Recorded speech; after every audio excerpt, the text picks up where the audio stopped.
Hello, listening squirrels. It is Sunday. I don't know the date, but it's getting closer to payday. Yeah. All that means is pay the bills again and I'll be broke again instantly. But I got to do something to try to stretch it out mo better. Here's to praying, not crossing my fingers, praying my YT check is good this time to help me pay the bills. Sorry. Venting. Chapter 8. I'm so tired, sighed Cousin Ernestine Bugle, dropping into her chair at the Windy Poplar supper table.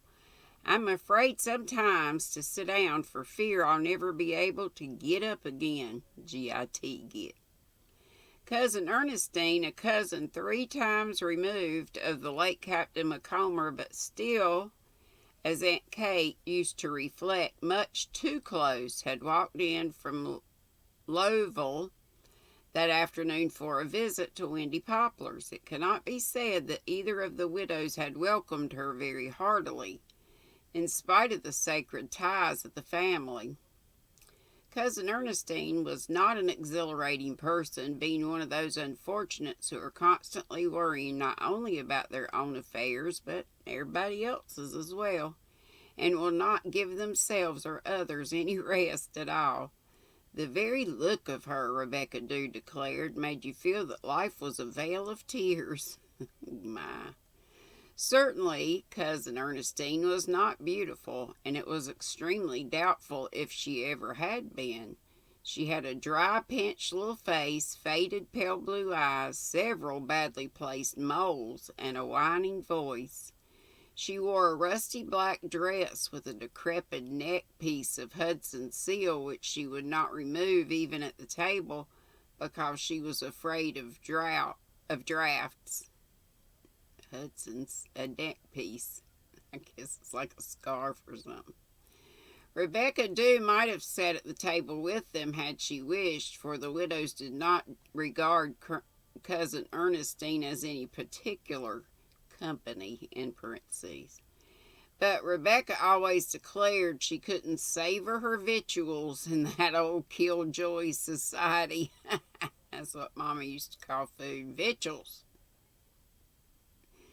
Come in here and eat your victuals. She preferred to eat her morsel in the kitchen, but that did not prevent her from saying her say as she waited on the table. Likely it's the spring getting into your bones, she remarked unsympathetically. I hope it's only that, Miss Dew, but I'm afraid I'm like poor Mrs. Oliver Gage. She ate mushrooms last summer, but there must have been a toadstool among them, for she's never felt the same since. But you can't have eaten mushrooms as early as this, said Aunt Chatty. No, but I'm afraid I've ate something else. Don't try to cheer me up, Charlotte. You mean well, but it ain't no use. I've been through too much. Are you sure there ain't a spider in that cream jug, Kate? I'm afraid I saw one when you poured my cup. We never have spiders in our cream jug, said Rebecca Dew ominously, and slammed the kitchen door. Maybe it was only a shatter, said Cousin Ernestine meekly. My eyes ain't what they were. I'm afraid I'll soon be blind. That reminds me, I dropped in to see Martha McKay this afternoon, and she was feeling feverish and all out in some kind of rash. Looks to me as though you had the measles, I told her. Likely they'll leave you almost blind. Your family all have weak eyes. I thought she ought to be prepared. Her mother isn't well either. The doctor says it's indigestion, but I'm afraid it's a growth. And if you have to have an operation and take chloroform, I told her, I'm afraid you'll never come out of it. Golly, this woman is something else. Remember, you're a Hillis, and the Hillises all had weak hearts. Your father died of heart failure, you know. At 87, said Rebecca Dew, whisking away a plate. And you know 70 is the Bible limit, said Aunt Chatty cheerfully. Cousin Ernestine helped herself to a third teaspoonful of sugar and stirred her tea sadly. So King David said, Charlotte, but I'm afraid David wasn't a very nice man in some respects. Anne caught Aunt Chatty's eye and laughed before she could help herself. Colonel, Cousin Ernestine looked at her disapprovingly. I've heard you was a great girl to laugh. Well, I hope it'll last, but I'm afraid it won't. I'm afraid you'll all find out. You'll find out all too soon that life's a melancholy business. Ah, well, I was young myself once. Was you really? Inquired Rebecca Dew sarcastically, bringing in the muffins. Seems to me.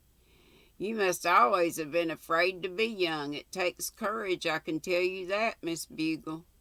Rebecca Dew has such an odd way of putting things, complained Cousin Ernestine. Not that I mind her, of course.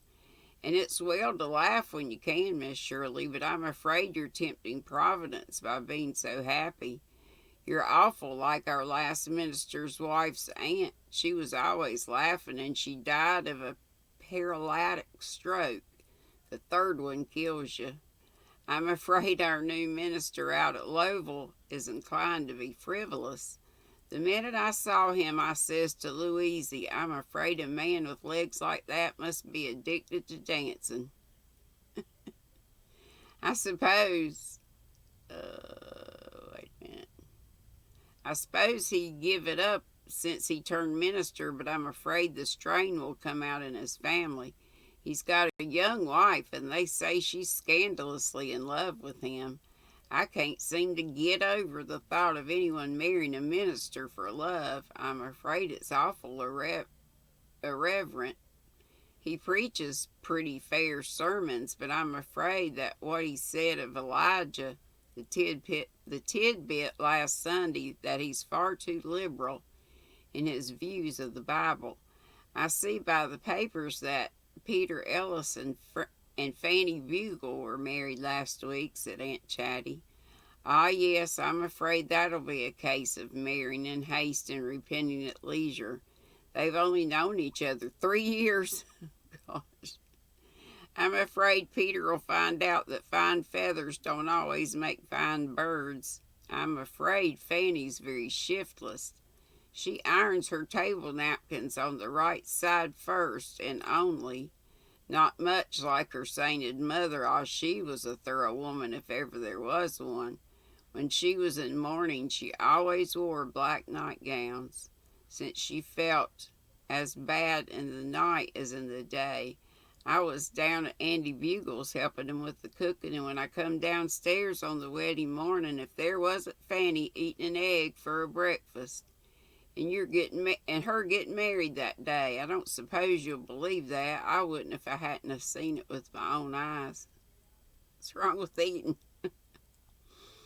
And after her husband died, we was all afraid she was never going to eat again. There are times when I feel I can't understand the Bugles any longer. There was a time when you knew you was with your own connection, but it ain't that way now. Is it true that Gene Young is going to be married again? Asked Aunt Kate. I'm afraid it is. Of course, Fred Young is supposed to be dead, but I'm dreadful afraid he'll turn up yet. You can never trust that man. She's going to marry Ira Roberts. I'm afraid he's only marrying her to make her happy. His Uncle Philip once wanted to marry me, but I says to him, says I, Bugle I was born, and Bugle I will die. Marriage is a leap in the dark, says I, and I ain't going to be drug into it. There's been an awful lot of weddings in Lowville this winter. I'm afraid there'll be funerals all summer to make up for it. Annie Edwards and Chris Hunter were married last month. I'm afraid they won't be as fond of each other in a few years' time as they are now. I'm afraid she was just swept off her feet by his dashing ways. His Uncle Hiram was crazy. He believed he was a dog for years. If he did his own barking, nobody need have grudged him the fun of it, said Rebecca Dew, bringing in the pear preserves and the layer cake. I never heard that he barked, said Cousin Ernestine. He just gnawed bones. Oh, my God. He gnawed bones and buried them when nobody was looking. His wife felt it. Oh, gosh. "Where is Mrs. Lily Hunter this winter?" asked Aunt Chatty. "She's been spending it with her son in San Francisco, and I'm awful afraid there'll be an earthquake before she gets out of it. By the way, I just saw where Z, very close to Z, she said about 3 or 4 minutes from her house, I think was the epicenter of an earthquake. I believe it was like a 4.8 or something. But she said she was scared. You could tell, bless her heart. I'm praying no aftershocks, no more. If she does, she'll likely get to smuggle and have trouble at the border. If it ain't one thing, it's another when you're traveling. But folks seem to be crazy for it. My cousin Jim Bugle spent the winter in Florida. I'm afraid he's getting rich and worldly. I said to him before he went, says I remember it was the night afore the Coleman's dog died, or was it? Yes, it was. Pride goeth afore destruction, and a haughty spirit afore a fall, says I. His daughter is teaching over in the Bugle Road School, and she can't make up her mind which of her beaus to take. There's one thing I can assure you of, Mary Annetta, says I, and that is you'll never get the one you love best, so you'd better take the one as loves you, if you can be sure he does. I hope she'll make a better choice than Jessie Chipman did. I'm afraid she's going to marry Oscar Green because he's always round. Is that what you picked out? I says to her. His brother died of galloping consumption, and don't be married in May, says I, for May's awful unlucky for a wedding. How encouraging you always are, said Rebecca Dew, bringing in a plate of macaroons.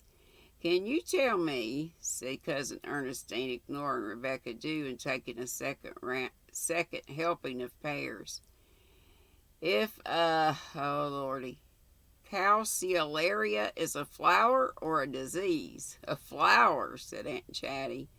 Cousin Ernestine looked a little disappointed. Well, whatever it is, Sandy Bugle's widow's got it.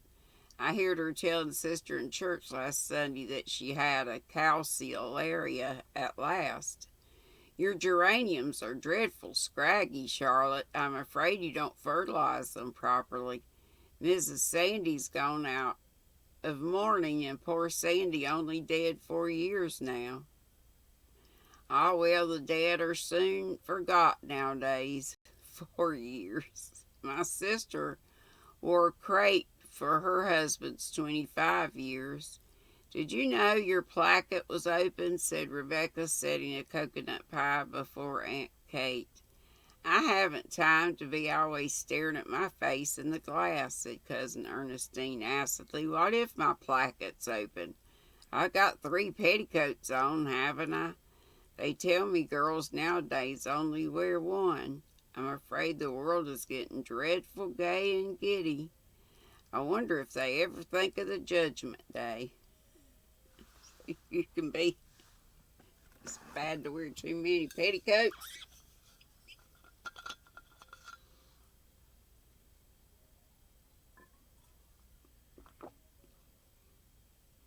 Still my peach tea left from yesterday. Not hot, but still warm. Let's see here. Do you suppose they'll ask us at Judgment Day how many petticoats we got on? Asked Rebecca Dew, escaping to the kitchen before anyone could register horror. Even Aunt Chatty thought Rebecca Dew really had gone a little too far. I suppose you saw old Alec Crowdy's death last week in the paper, sighed Cousin Ernestine. His wife died 2 years ago, literally harried into her grave, poor creature. They say he's been awful lonely since he died, but I'm afraid that's too good to be true. And I'm afraid they're not through with their troubles with him yet, even if he is buried.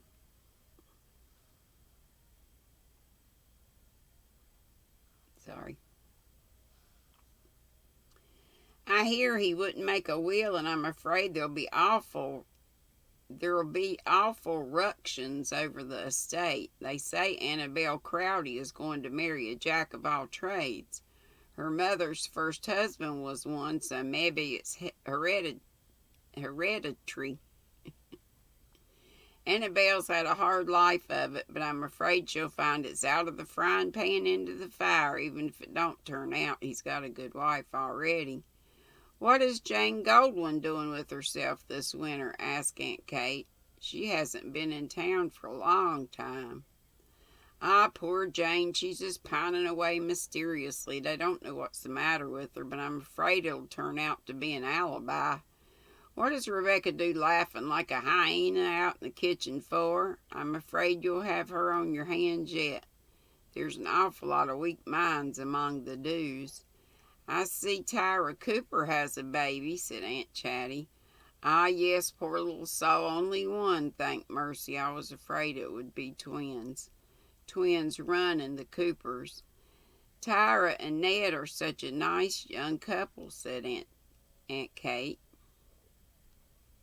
And as if determined to salvage something from the wreck of the universe.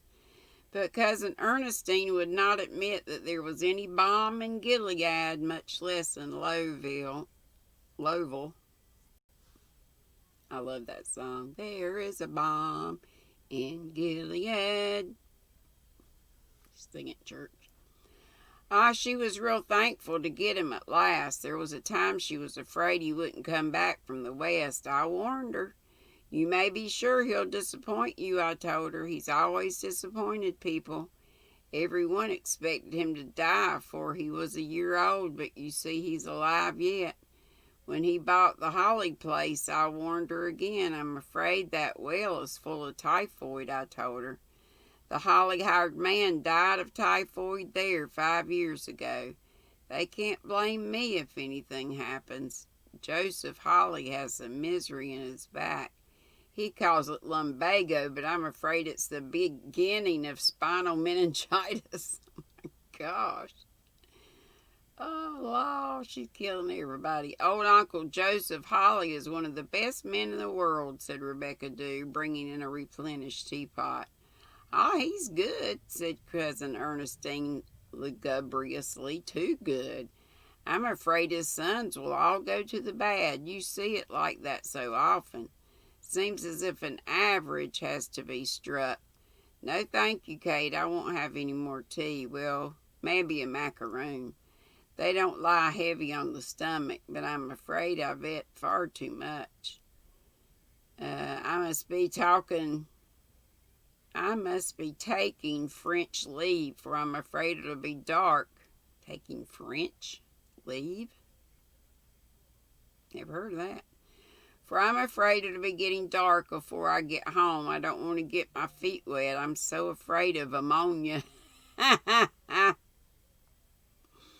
I've had something traveling from my arm to my lower limbs all winter. Night after night I've laid awake with it. Nobody knows what I've gone through, but I ain't one of them complaining sorts.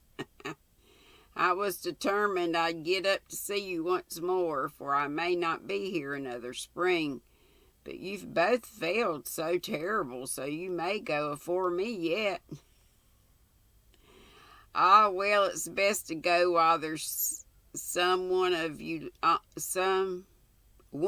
own left to lay you out. Dear me, how the wind's getting up. I'm afraid our barn roof will blow off if it comes to a gale. We've had so much wind this spring, I'm afraid the climate is changing. Thank you, Miss Shirley, as Ann helped her into her coat. Be careful of yourself. You look awful washed out. I'm afraid people with red hair never have real strong constitutions. I think my constitution is all right, smiled Anne, handing Cousin Ernestine an indescribable bit of millinery. It's a hat. With a stringy ostrich feather dripping from its back. I have a touch of sore throat tonight, Miss Bugle, that's all. Ah, another of Cousin Ernestine's dark forebodings came to her. You want to watch a sore throat. The symptoms of diphtheria and tonsillitis are exactly the same till the third day. But there's one consolation. You'll be spared an awful lot of trouble if you die young. That was a fun chapter. Cousin Ernestine is a mess in this world. Oh, mercy. Okay, tomorrow we'll be on chapter 9. And I hope to see you live at 3 today. And I'm going to try to shut my mouth and not talk over everybody in the panel. Oh my gosh, I looked at the replay and it was terrible because of me. I think I might have folks raise their hand when they want to say something. I got to shut my mouth and let folks talk. I was trying to talk to people in the chat, but I was talking over people in the panel. Tell you what, for me, it's not too easy to do that StreamYard thing, but we'll try it. Maybe that'll be a weekend thing that we'll do, and we might just do it one day. I don't know. I'll maybe do a poll on the community page or something, but it's fun to have y'all up, and thank God I had some people to keep the live alive as I was in the bathroom most of the time with my bad stomach, so thank God it's better. I don't know what those spells are, but when they come on me, it's rough for a little while. But anyway, thanks again for listening. I hope you enjoyed this chapter as much as I did. And I hope to see you again. Hope to see you live at 3 today. Tea at 3. Love ya. Be sweet. Don't be ugly. Bye-bye.